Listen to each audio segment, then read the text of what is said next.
your prognosis for Friday, the special session as it applies to pensions? The best information I can give you is that the governor's been talking with Tom Cross, and they're scheduled to meet again Friday morning. So hopefully we'll get some resolve coming out of those discussions between Governor Quinn and Governor Cross.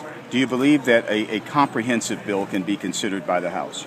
It has been already, because I filed a very comprehensive bill approved by the committee, but not called on the floor after I offered the sponsorship to Tom Cross at the end of the regular session. So that's on file. That's a record. Covers all the systems and knows everything we talked about. What about this half solution? Do you support that? Well, my view would be that the bill that was approved by the Senate, if enacted into law, it would solve 25% of the payment problem and 100% of the problem as it relates to people who work for the state of Illinois. So 25% of the annual payment problem would be solved by that bill.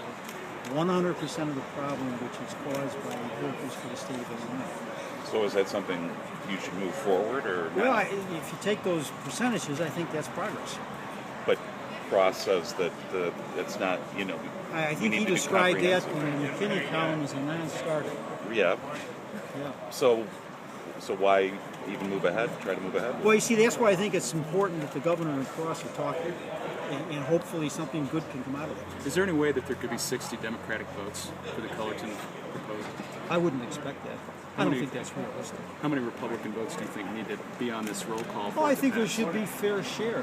This is a very contentious issue, very complex, very difficult, and everybody should be involved in working on the problem, not looking for political excuses to avoid doing heavy lifting on a difficult issue. Was it a mistake for the governor to have called the special session before there was a resolution? Well, I think it's important to understand that the governor's talking to Tom Cross. That's good. That's progress. So hopefully in that Friday morning meeting there can be some resolution. But given the political realities, what lies ahead in November, I mean, should anybody expect that anything is going to get done until November 6th? If everybody wants to come here and solve a pension problem without regard to campaign considerations, political considerations, there could be progress. But given how those political considerations are so large... Well, this is America. This is America, right? Do you seriously think, though, anything can be accomplished by Friday night? Oh, I'm optimistic because of these discussions between the governor and Tom Cross and the meeting set for Friday. That gives me hope, gives me some hope that we can get something done. Where's the cost shift issue at in all of this, then? It's not going to be brought up or dealt with Friday, presumably, right? Well, you see, that's involved in these discussions between the governor and the Blue Cross. That's all part of a comprehensive package. So when you use this word comprehensive, you're talking about whether people that spend money should pay the bill. There's this American thought that if you spend money, you should pay the bill, where there are certain governmental units in Illinois that don't follow the rule. Are there any requirements that have to be in a package for you? I mean, you're talking about the Cross and the governor, but whatever comes out of that, does that mean you'll support anything that comes out of that agreement, or if there is one? The reason that we're addressing this issue is the financial status of these pension systems and the drain on the state treasury. That's why we're here talking about it.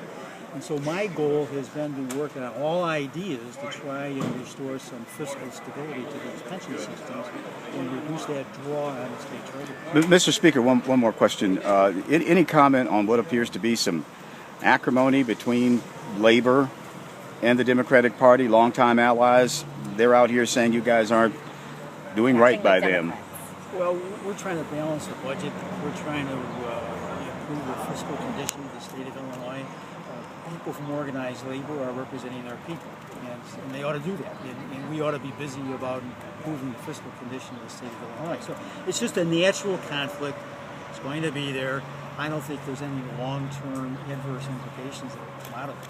Breaking promises? I mean, that's a pretty strong accusation on that big billboard. Well, promises were made, but if you don't have the money to pay the promise, I think you have to step back, bring everybody together, talk reality, and look for how we can restore some fiscal stability to the systems and to the state of Illinois. Can you talk about Governor Quinn? His issue, I mean, his popularity in polling that I've seen, and I've heard legislative polling that's been done recently, he's not doing well at all in most of the legislative districts across the state. What does he need to do to improve his standing with voters? I think he should do what he's doing, which is try to be a good governor, try to deal with all of these contentious issues, pensions being one, the condition of the Medicaid program another. I mean, as the governor that called upon reductions in the Medicaid program in the spring session, the legislature responded and cut the program by $3 billion. So that's what he should do, and that's what he is doing. And I'm sure that it's his belief that that's what he should do, is just be a good governor. Among the 6 or 7 Republican gubernatorial wannabes right now, do you think that there's anybody in that mix that could beat Quinn in an election? The Republicans do a real good job of winning elections for Democrats, so I think they should keep it up. So Are you trying to keep the governor, or your members at all away from the governor during this campaign, distance themselves? No, I wouldn't do that. I'm going to go and be with the governor right now. So, Democrats are Democrats. We don't naturally come together, but we survive. Would you support a measure that would require you and other legislators to give more information about economic interests? Kind of more detail on economic interest statements. Illinois is notoriously blank in that regard. Well, speaking for myself, the Chicago Tribune has fully disclosed all of my economic interests. And they have the names of all my clients for the last 20 years. And they've researched those clients for 20 years. And they actually made a statement in one of those articles. They found no impropriety. Chicago Tribune. Mr. Chairman, For the rest of us, though, should there be more information given your elected officials? Mr. Chairman, how do you believe the Ryan vice presidential nomination will or selection will affect the national presidential race? I think Ryan's a real good fit for Romney. Now the Republicans have two people detached from the ordinary American. Two people who live in their own world with no understanding or appreciation for what it's like to make a mortgage payment, pay tuition bills, provide for the elderly in the twilight of their lives. They're a real good fit, and I think they're going to be a big help to Barack Obama. Speaker, back on Governor Quinn, do you see anybody within the Democratic Party mounting a credible primary challenge to him? I think the Democrats are waiting until after the general election. They're going to start looking at their options. You think he's a good governor? Oh, I think he's done a good job under some really adverse circumstances. I mean, let's be honest. The guy came into office in the wake of Blagojevich. All the problems Blagojevich left.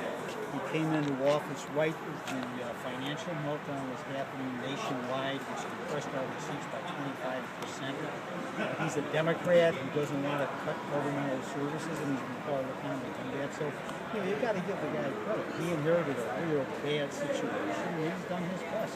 How hard do you want to work for him over the next couple of years? Oh, I'm going to do what I always do. I'm going to go issue by issue and give my best to the issues and look at the personalities that I want. If he vetoes the gambling bill, do you think that there will be a successful override in the General Assembly? No. Thanks, everybody. Thank you.